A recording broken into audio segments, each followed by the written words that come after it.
Well, good afternoon. I'm glad to welcome you here. Let me welcome the participants and the audience. Our today's discussion is dedicated to a wide topic, in particular to the media artists and how media art is related to urban space. My name is Anna Titovets. I'm an artist and a curator. I work, for instance, in the research of the media art. I'm the curator of the audiovisual festival, Panfest, and the Polytech festival as well. Our panel members include experts with different backgrounds, and it is a pleasure to see such experts. I'm sure that we'll have interesting discussion. Let me introduce the panel members. Jan Berzen is sitting next to me from a lab of curiosity, as you call it, right? We then have Torsten Bauer, founder and the creative director of Urban Screen. This is a studio that actively works with the urban space and media installations. Then we have Ivan Nifotkin, founder of the media design studio Raduga Design. And we also have Alexei Shulgin, artist and a professor at the Rodchenko School, curator of the Electro Museum Gallery. And then Sergei Kasic, curator of the soundartist.ru project and an artist.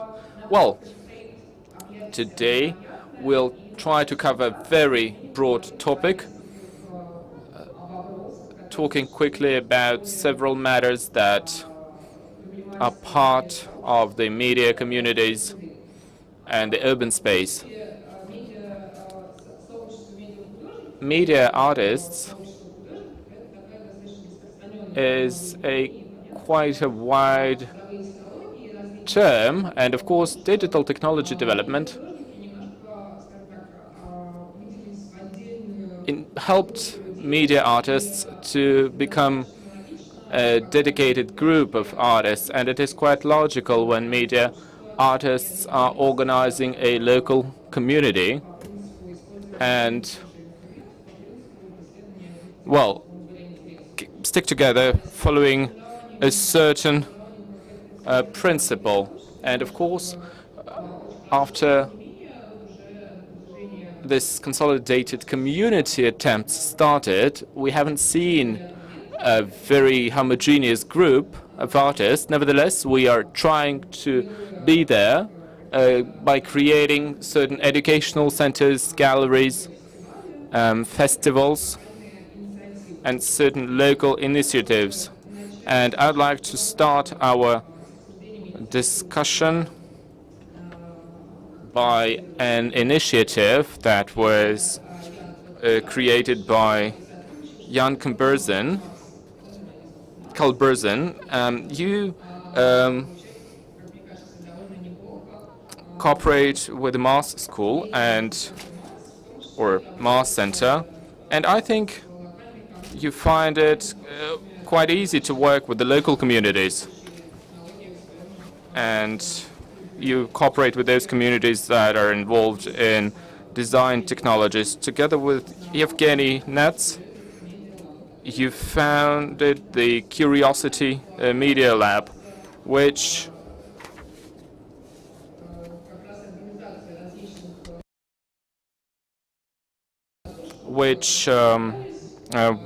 helps us to create new events, show the art, and collaborate. And your activity is highly educational, I know. You have a school where you teach students how to use touch designer software, And of course, any school, any educational institution is an important element to accumulate meanings and products that can be part of it. Well, can you share with us some experience on whether you think your experiment is a success, your experience in creating such school and the festival? So is there a product? Is there life on Mars, as some say? Yes.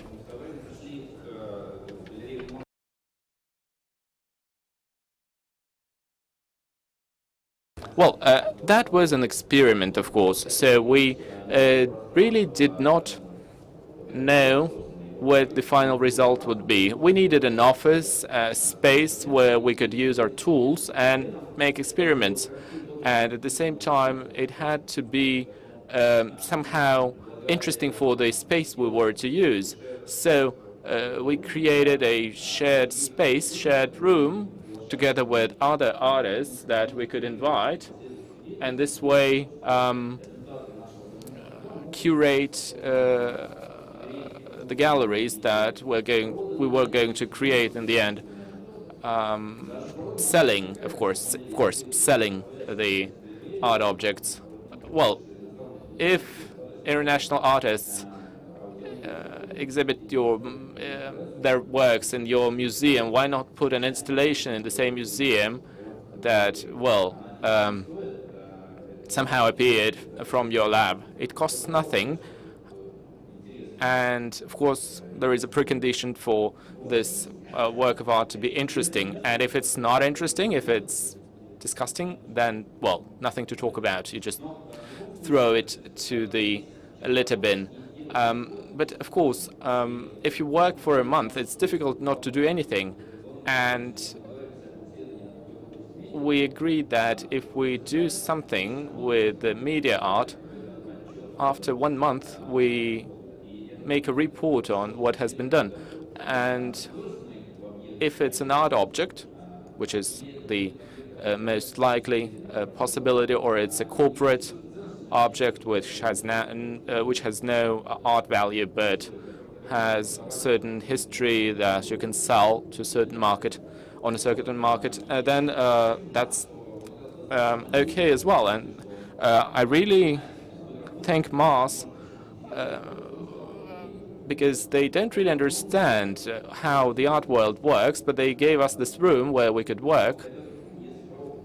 If I tell you more about if you ask me to tell more about the experience and about our path, then we, of course, published on the internet that we have a lab and we do media art in this room. And if you're interested in collaborating with us in this joint cluster, you're welcome.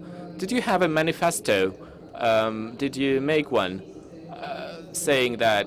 That's great. You have Mars, you have Curiosity Lab, you have Jan and Yevgeny. Well, if you call that a manifesto, yes, we did have one, but, well, it's not a real manifesto.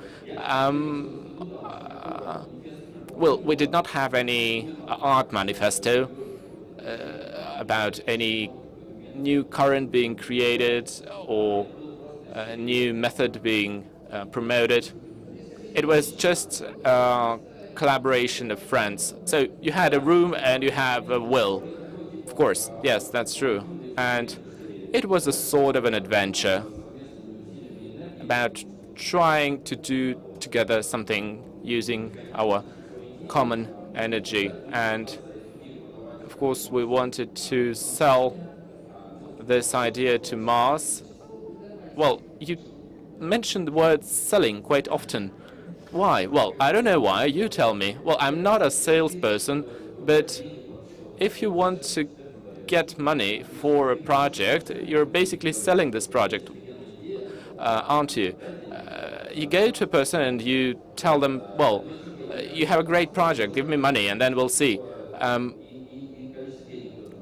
course, if it's 200,000 rubles, then, well, you can get this amount. quite easily because you have a certain reputation on the market.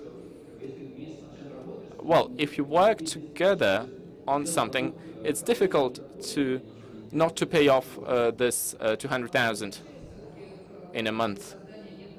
But then, going back to the community creation as part of this lab, because you already had several graduations of touch designers. Well, this is still a dream. We haven't done that yet. Maybe someday, but we've never sold anything to Mars. But people started coming with, well, very unique, strange ideas.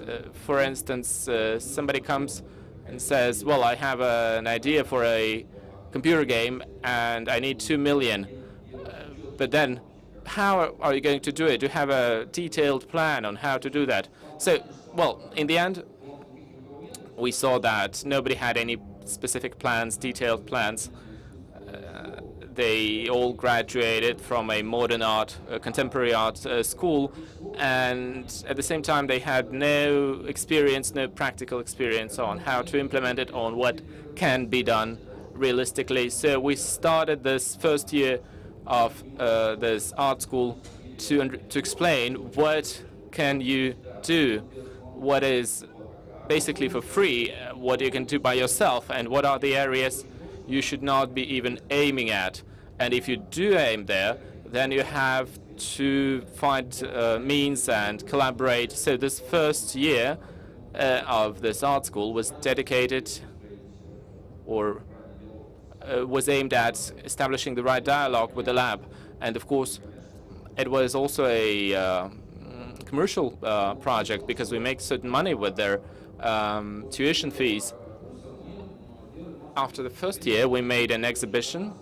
Even before collaborating with Mars, we had a certain project, and we understood that this exhibition was the result of the lab work, because you allow students and artists 1 month to do something, not to copy somebody else's patch, and just make sure it works.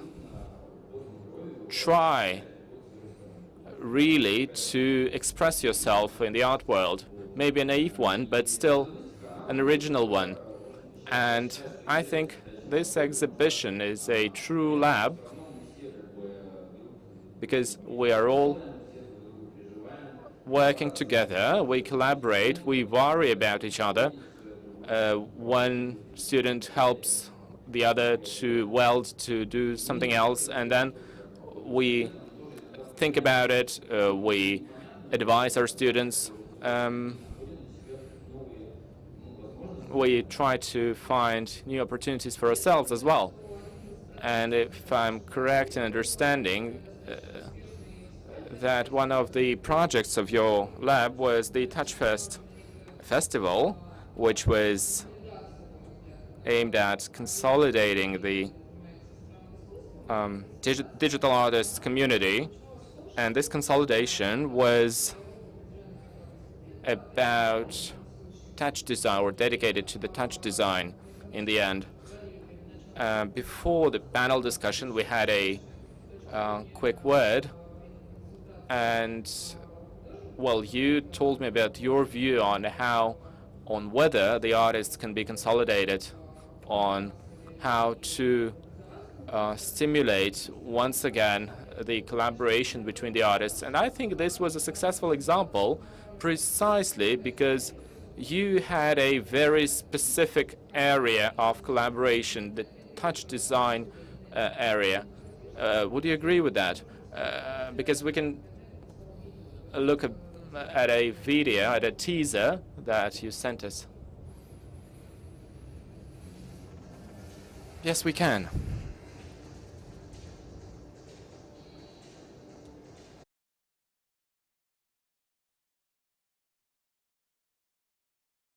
Well, this teaser does not explain really anything about the festival. Well, of course, this teaser is not about the festival. It was basically a catch teaser for the touch design community, just to show how beautiful the interface and the software is. It just aesthetically reflects our wish to create, to organize this festival. And this is Tundra Group installation, which was there as well.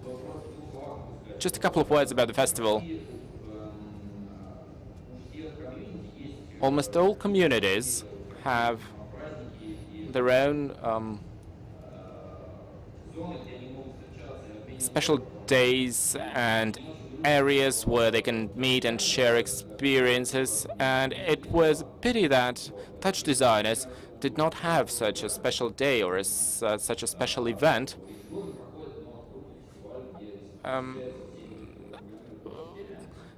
Programmers in a different system, they have normally special days, and it was important for us to make it the way that even if you're a young designer, a young programmer, you still understand there is a big community that does the same thing, and there is a living system of software that is updated, that is developed, and in the end there is a product, there is a possibility to move forward. So we decided to do the same thing.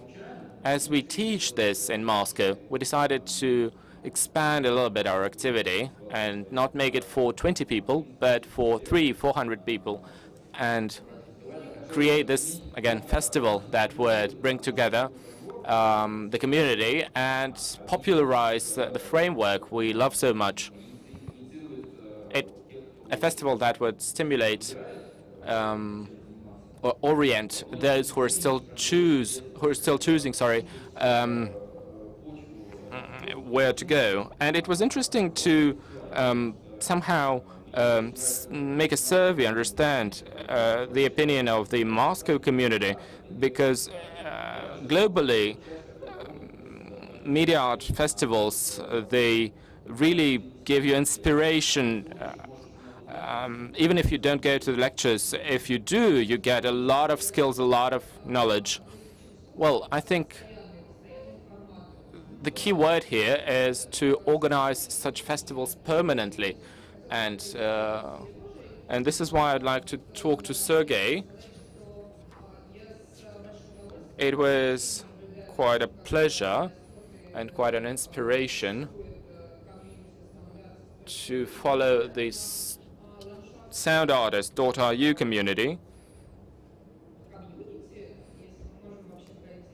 And if there is a community among media artists in Moscow and in Russia, then soundartist.ru is the most consolidated, the most developed case.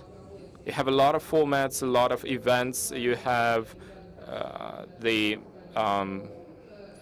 annual Sound Experience Festival and many other festivals. Tell me, Sergey, how do you manage to do that? We manage, I don't know how. You don't have any permanent funding in place. You have just the basic locations that you cooperate with. Just like Jan, I will be using this sales word. We don't have any sales. We don't have any funding either. And in our case, with Anders.ru, this is one of more or less structured. It's a more structured system rather than a group of friends. Back then it was a Tomin Center studio under Species of Moscow Conservatory, and this is just more of a legend. And it got shut down, and the folks that feel good being together, not to fall apart, they started to organize events, and so it goes like this, and it's a good inertia. It's a good inertia that you continue being together. It is reinforced by some side, then from another side, and as a result, this idea to keep in touch with each other. I don't say to be together. It's not what I mean. This is not possible. This is an individual artist environment, a highly autonomous approach in life. No organization is possible where we have membership. I discussed this idea personally, but nevertheless, a certain consolidation is needed, and overall the artists with the same single perception aesthetics overlaps, and also technical tools, they use the same. We use more or less the same tools. These are two aspects, one single aesthetics and the single tooling, and everyone does what he or she likes. And still we kind of keep in touch, think of each other. And who determines these aesthetics? Are there any statements, mission statements on these aesthetics? This is interesting. This is just a good subject for some study maybe. But we need to base on quite opposite. If they came to experimental electronic music, they already share certain aesthetics, right? And then it goes by different names. We had off-life electronics, you name it. It was more of a hacker focus. After that, we had standards.ru, so we launched ourselves in the contemporary art area. The vector got changed a little bit, but this is all a voluntary story. If you are a volunteer, if you volunteer to make this community project, you are engaged. But within these 10 years, the community projects, I'm a producer in most of the cases. And as any resident can propose, can initiate the project. We had festivals or projects that were succeeded because somebody else initiated it and others help. But the specificity here is we don't have any sales, and all the activity is based on inner motivation, on our keenness. When there is nothing apart from this interest, from this keenness, a lot of energy is revealed, unleashed to do things, and we can test forever. If you don't have a specific customer, you can do whatever you like. Once a person is free to do whatever he or she wants, this is a great motivation. Standartist.ru creates a certain environment where people can do what they like, and it is very marginal kind of activity. And what is your take on that? You said sound.art.ru.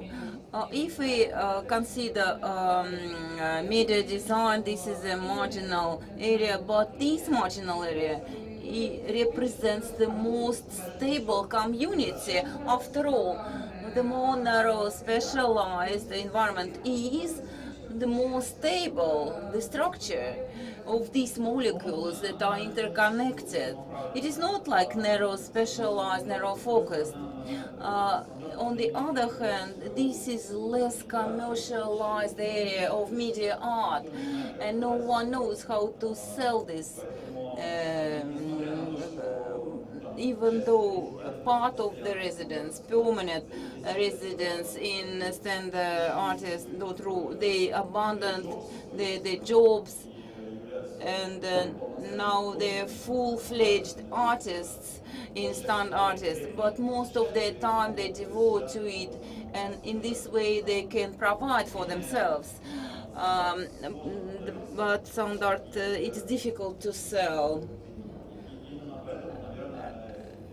And that's why we have this opportunity not to argue. It's rather critical to know that you personally have your own platform and you cooperate with Electro Museum and Grand Gallery. And Alexei, curator of Electro Museum, You are a pioneer in media art, one of the most consistent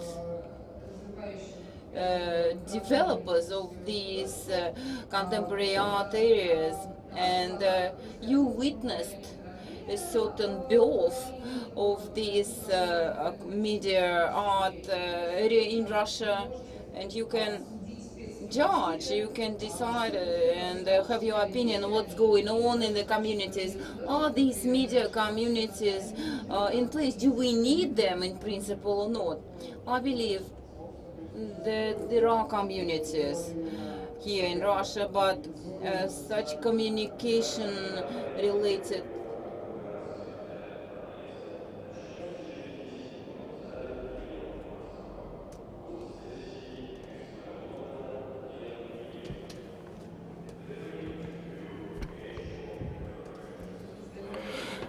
someone missed a plane, I guess. There is an announcement. I cannot hear well.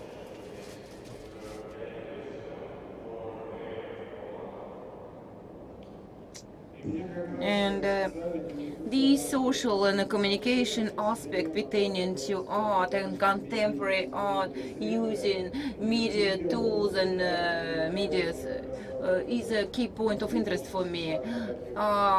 I work for two socially charged projects. I am a professor at Rochenko School, and I'm a curator at the Electro Museum. And I believe currently these social media, these communities, this is a rather flexible phenomenon, and what we've been seeing since recently, this is a coexistence of two rather different medias, environments. This is what I would like to discuss. The community artist media, they meet each other at events, and they just exchange posts in Facebook, and growing community that counteracts renovation. Renovation, especially once we talk about the urban media environment and urbanism as a whole, this is a wave that came and covered and became a context of everything that is happening now from my perspective. And I know the urban forum, there is a lot of buzz around it, but let me remind you that there is an opinion, and I fully subscribe to it. This renovation law that is enacted, it hits not just the urban environment, but the cultural memory of the citizens that live there. And this is a threat to destroy the whole area of culture and history, personal, public, of country, city, etc., etc. And recently I've been witnessing the way the community of artists, it spills over and interacts with the community of those who act against renovation. Let me show several photographs, pictures to reinforce my statement. Would you please show Alexander Anufriev first? Alexander Anufriev is a young artist. We will see his diploma project in Rochenko School. It is called New Moscow. He moved to Nova Moskva, New Moscow, and he was amazed at what he discovered there. And he realized what it is like. And maybe not so fast. Not so fast. As they live there and somehow they reside. And it's beautiful and terrible and very informative because of this renovation. And due to media art, technology art, and can the artist act just convey a consolidated message, consolidated stand? Igor Samolyot, please show his installations or art object. I believe we shall not segregate between media and contemporary art. We all use the same tools. Someone uses it to a great extent, someone to a less extent, but the major tool is a computer for any artist and a sensor. This is our reality. This is use of social media. These are the posts that you can consider as certain art objects. And they post this text message and picture and the number of visitors. There is no demonstration. Strange, something doesn't work. Mesh, please. Show it now.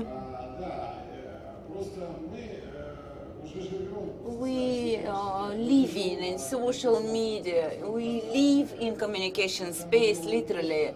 And once we post something on Facebook, this is a certain media statement. Perhaps it can be of artistic nature. And I believe due to internet development, social media development, the media artist is losing monopoly to creative statement. And now the creator, anyone can create. They live mishmash. This is artistic group. They live in 5-story building, and it needs to be demolished. It's meant to be demolished.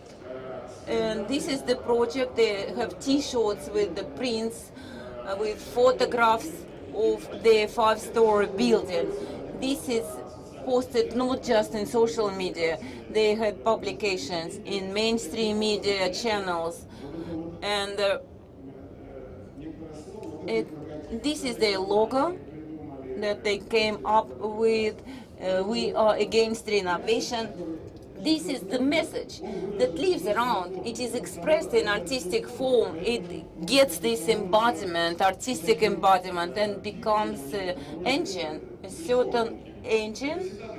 It happens all the time. If there is a phenomenon, it needs to be embodied. We need to give it a shape, and the artist is the one who does it. Once it is framed in artistic way, this is something which is completed.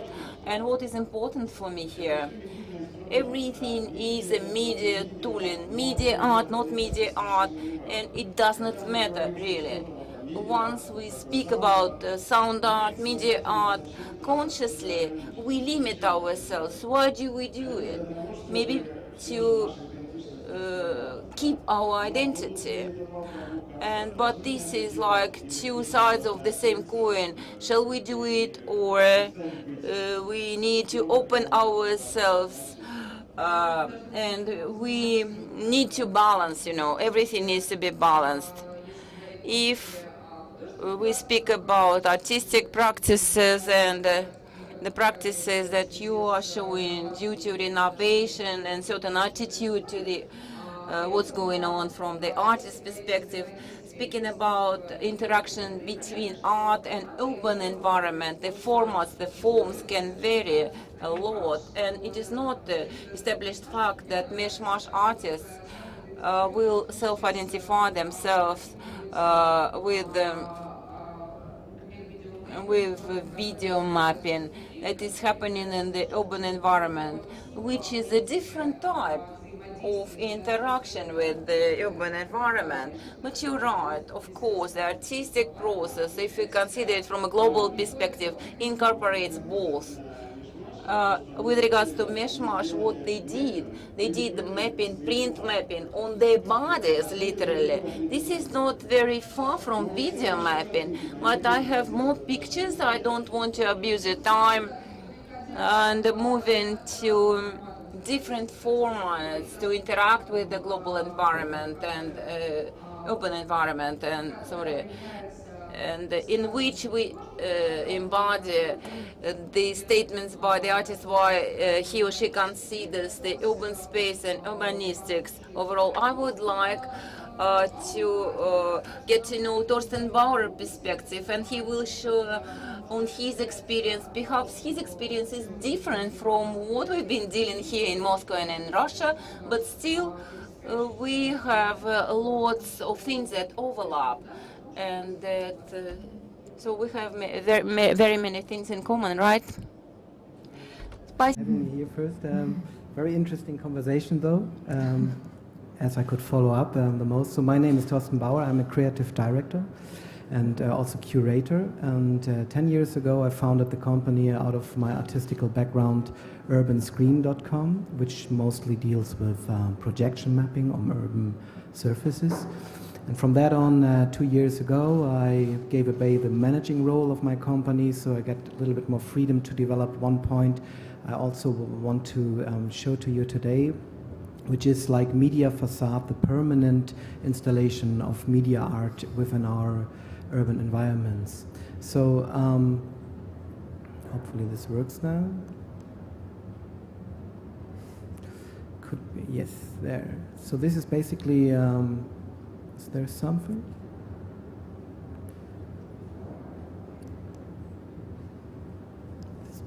Would be so wonderful. No, one back. Yeah, I give it some time. Can you switch on the video before that, the slide before that? Торстен, единственное, я бы хотела вас предупредить, что у нас осталось ровно 5 минут, поэтому, может быть, мы могли бы... А у нас еще остался один спикер, поэтому я предлагаю... Я знаю, что у вас презентация, по-моему, на 7 минут. Я предлагаю выделить самое главное. I didn't got that on my... You know, you have we have only 5 minutes. Highlight the key points. I know. This is what I want to show. Actually, No. it's like this, the collection of our work. Can you play that? Great. Okay, whatever. I start showing, so 10 years ago we started with the idea of projection mapping in a time where it hasn't really been invented yet. And what we do is like we invent like media, artistic-driven media installations that really come out of the architecture itself. So the basic concept always is not to tell our story, not to reveal our standpoint, but to more enhance the architecture within its basic story. So unfortunately, I cannot show the main video here. And we did that from different standpoints, but then the focus is always like the architecture itself and to real certain artistical point out of it. And this, from that on, I developed this idea of media facades. So there's a big distinction between permanent and temporary installation, which I also like to bring as a point in here. And this was a media facade that I developed, not only the content but also like the shape, and the whole media facade was created by me. And the idea when now the digital media enters more and more our urban landscape within arts or even within advertising is a topic that hadn't been answered yet, how to deal with that in a like responsible manner. And to understand that a little bit more, we have to make the distinction between temporary art installation and permanent installation as a very crucial point. Because the urban space is not an art gallery, basically. Urban space has a very specific realm to it, has very specific needs to it. And the most crucial distinction I want to make here is that a temporary installation is always a comment to something what is there already pre-existing. So it comments the identity of a certain architecture in this case. And a permanent installation, when we bring media art into the urban space as permanent, it is under the force to create a certain identity. So we are at the point, in the first time in our history, out of the view of urban planners and architects, where media actually is creating urban identity. And this is a very interesting point. How can something that changes constantly, its shape over time, create a certain identity? So the architects for thousands of years quoted their statements within a stable artistic form. There was the architecture, it didn't change, and now it's changing, it starts to move. And how do we deal with that? And there's some basic, really philosophical phenomena behind that. And not only, so if we start to judge, do we like that or don't we like that? This is really too early for such a statement, because first of all we have to manage like the very basic overlaying, have to manage that in a clever way, that it is a concurrence between reality and digital. And The second point I want to reveal here when we talk about projection mapping in specific, we also have to see where this comes from and where this is embedded in. So when we do a projection mapping, we always have like this confrontation between the digital and the analog, between like the architecture, which is mostly built out of stone or concrete, and the medium of light, which enhances that. And within that confrontation, we also have like the more bigger idea of the digital revolution itself. Because in my point, the digital revolution is not only about that things get digital. I think we overstepped already this point of that things, like our daily context is getting digital. What we are dealing now is that these two worlds of media and so-called digital more and more overlaps and conquers the reality. And we somehow, as media artists, are also like in responsibility, in my view, to find answers to how do we embed the digital into our daily environments. So we are a little bit the forecast out of that. And also when you talk about like the meaning of the installation, sometimes just the play with media art, embedding that into our urban environment, is somehow a step into the right direction, because the digital revolution will not stop at the surface of our cities. It will also conquer the surfaces in our cities in the near future. And we have to give a proper answer to how to deal with that. We as designers have to give a proper answer how to deal with that overlapping of digital and reality. And this is like a little bit I'm researching and thinking about right now.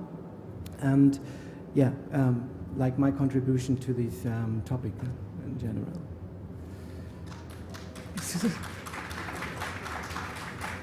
Тоже это такая достаточно... Well, you have quite a consolidated position in terms of the video mapping and the use of the high-tech and modern architecture, which helps us to broaden our understanding of the architecture. Minovich, at some point, also said that this approach is very important. It is important to join the material architecture with the non-material digital approach proposed by the artists. And we've seen several examples of a foreign approach, but we also have Ivan Nifotkin with us and the Raduga Design Studio, which is quite active in urban space development, urban space art installations and video mapping. Maybe you can share some thoughts on this. The studio Mr. Thorsten founded has quite an articulated stance on what they do. Maybe you also have quite an articulated stance on what you do. What's your approach when doing projects in the urban space? How local context in Russia is different from what we see abroad, and how do you feel within this context? Well, I will be speaking on behalf of the studio about our approach on why we do it, because we're not just a studio that does video mapping or content. I'm a media designer. I was doing interior design, so space is something that really attracts me. I really like this idea of using new technologies, media technologies, in a space, how it works together with the space. And for myself, I constructed this understanding that we're going to use new technologies to work with this space. I'm not going to speak about art, because art is something lofty, and few projects can be called art. What we do is design and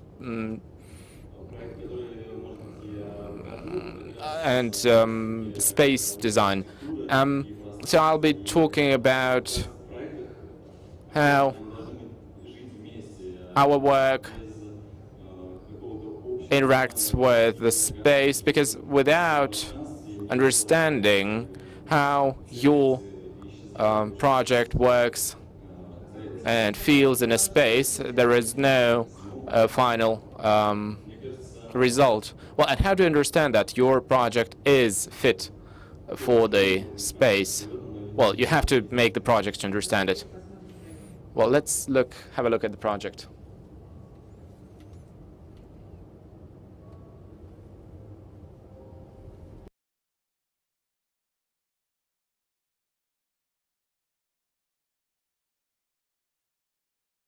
Well, this was the Tretikov Gallery Intensity 30 project. So they bring art into the urban space, in this case into the metro. Well, they launched a train which had elements from the Tretikov Gallery. And basically, we were modifying space. The Tretikov Art Gallery asked us to follow the Kandinsky theme, and we thought, how can we bring Kandinsky into the dome? That's not really interesting, so we used this contemporary approach, I would say, tried to create this new aesthetics. You see, it's a generative graphics approach. As I understand, that was a closed event, right? That a private event. For whom then? For the guests who were invited by the Tretikov Gallery, media, of course, journalists.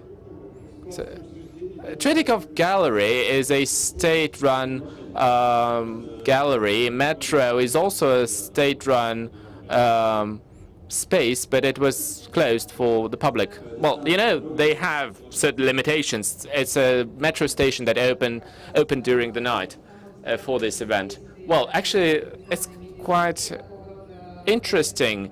It's an important topic, the interaction between media design, art design, and venues that are normally open to the public. Well, we offered twice to work with the domes of the metro stations. Well, during this particular project, we saw that it was really difficult to get all the permits, to get all the approvals. They have a lot of engineers and a lot of services that run the metro, and well, they're very rigid. It's very difficult to make them